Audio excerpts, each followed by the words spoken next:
really unifies a lot of things.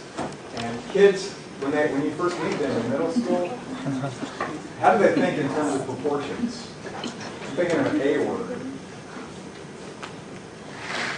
They think additively, right? And what you want them to be thinking is more what?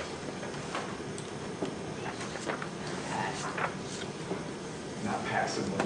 Thinking passive. Multiplicatively, yeah. You want them to be thinking in terms of multiplication. It's a huge, huge, huge issue. You'll see this a lot more in field 2 when you're working with older kids. It comes up all the time. So what we're going to do is look at some student work. Some student work even from others. We'll talk about it a little bit and go from there. Are you with me? Thank you. I have to be very careful not to trip over things. They talk to you about 4 different kinds of typical proportion problems. And you might be thinking to yourself, Todd, all proportions are the same. Why are they bothering to split them up into different parts? You'll notice there's a part whole. How would you describe that? Part whole. What's a part whole problem? What do they mean by part whole?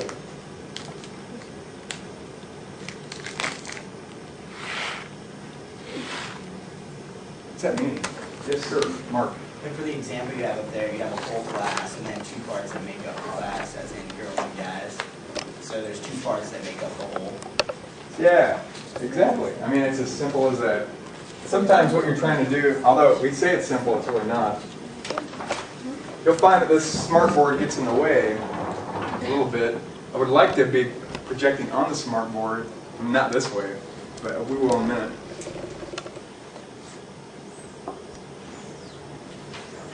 So you could have a part, like here's the whole, the parts. Sometimes they'll give you the whole, how many are in the whole, how many is in one part. You have to find how many are in the what? The other part. Sometimes they won't tell you how many are in either part, but they tell you the ratio. You have to find how many are in each part that way. Sometimes they tell you how many are in each part, but not how many are in the whole. How do you think kids often solve these? Do kids solve all these problems the same way, based on your knowledge of the reading? No.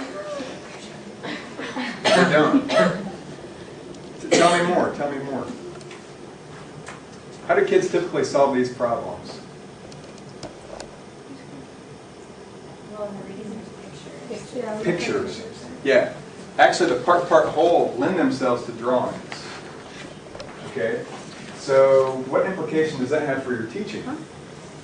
If kids draw with these more, what implication does that have for you?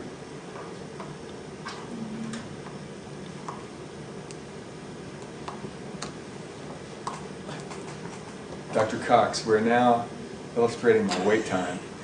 What do you think? Instructional implications. Yes? When you sample it, you should draw pictures, like when you sample, like how, like when you explain how to solve them. Okay. You should draw pictures and then. Okay. What do you think about that?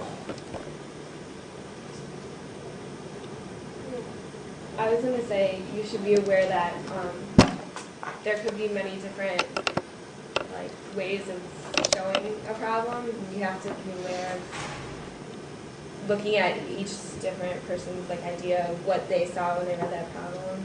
Okay. I don't know. Just to adapt to their thinking.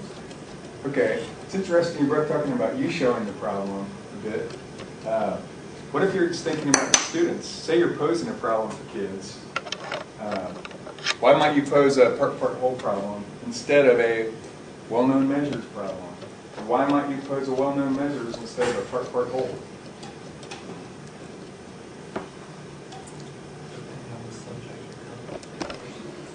Well, almost any of these proportions can be, you can set up proportions any of these ways. If you give me a proportion, like a numerical proportion,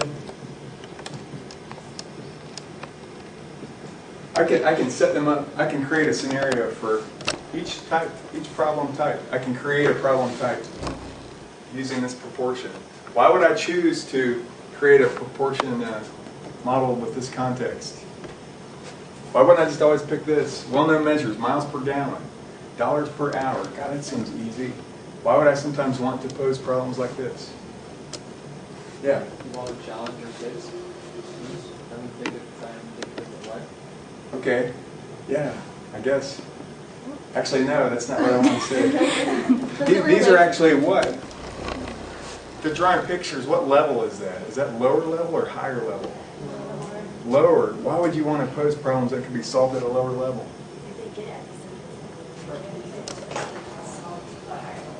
Yeah, when I go out in the field, let me tell you a secret. I mean, this is a well-known secret. People do it all the time. They'll pose these problems like this.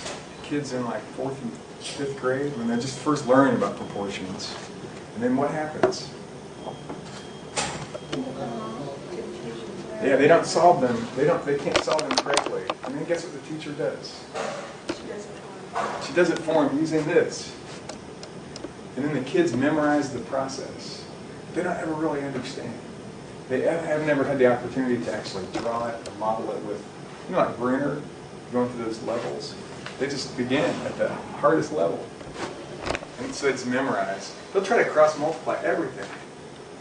Oh my God, it's unbelievable. Even when there's no equation, they'll try to cross-multiply.